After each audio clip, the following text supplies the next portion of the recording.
বর্ষা মৌসুম পুরোপুরি শুরু হওয়ার আগেই বৃষ্টির সামান্য দাপটে ফতুল্লার ইসদার ও গাবতলী সহ বিস্তীর্ণ এলাকা এখন পানির নিচে।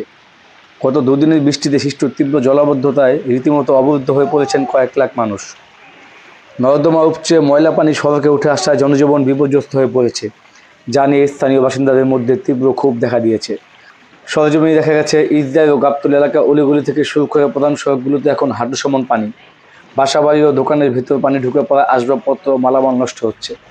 স্থানীয়দের দাবি, মাত্র দুদিনের বৃষ্টিতে যদি এই অবস্থা হয়, তবে ভরা বর্ষায় পুরো ফতুল্লায় চরম অচলাবস্থার সৃষ্টি হবে। এলাকাবাসীর অভিযোগ, পানির নিষ্কাশন ব্যবস্থা অকেজো হয়ে থাকা এবং ড্রেনগুলো ঠিকমতো পরিষ্কার না করায় এই নরক যন্ত্রণা সৃষ্টি হয়েছে। অনেক জায়গায় ড্রেনের ময়লা মিশ্রিত দুর্গন্ধযুক্ত পানির উপর দিয়ে মানুষকে যাতায়াত করতে হচ্ছে, যা চর্মরোগ সহ বিভিন্ন স্বাস্থ্য ঝুঁকি বাড়াচ্ছে। জলাবদ্ধতার এই ভয়াবহ চিত্র থেকে মুক্তি পেতে স্থানীয় সংসদ সদস্য, ইউনিয়ন পরিষদ চেয়ারম্যান, রাজনৈতিক নেতৃবৃন্দের দ্রুত এবং সরাসরি হস্তক্ষেপ কামনা করেছেন ভুক্তভোগীরা। এলাকাবাসীর মতে, এখনই যদি ড্রেনেজ ব্যবস্থার সংস্কার ও পানি সরানোর কার্যকর উদ্যোগ না নেওয়া হয়, তবে বৃষ্টির মাত্রা বাড়লে পুরো এলাকা যোগাযোগ বিচ্ছিন্ন হয়ে পড়তে পারে। ফতুল্লার গাবতলী এলাকার এক বাসিন্দা ক্ষোভ প্রকাশ করে বলেন, সামান্য বৃষ্টিতে আমরা ঘরবন্দি হয়ে পড়েছি। বর্ষা এলে আমাদের কী অবস্থা হবে তা ভাবতেই ভয় লাগছে। আমরা এই আযাব থেকে মুক্তি চাই। জনপ্রতিনিধিদের প্রতি অনুরোধ, দয়া করে আমাদের এই দুর্ভোগ থেকে রক্ষা করুন।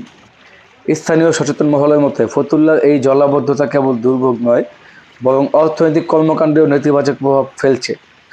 দোকানপাট বন্ধ রাখা থেকে শুরু করে শিক্ষার্থীদের স্কুল কলেজে যাওয়া অনিশ্চিত হয়ে পড়েছে।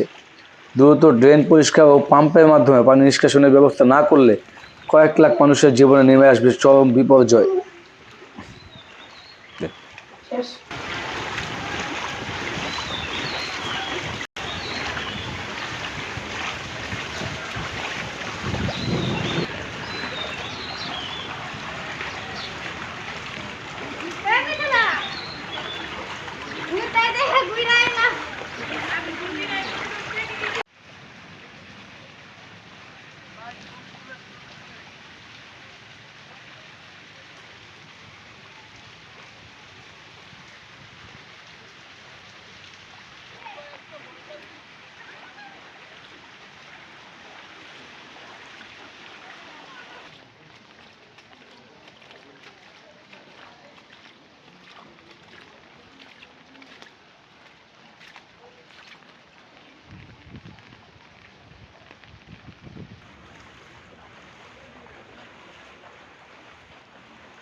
Order.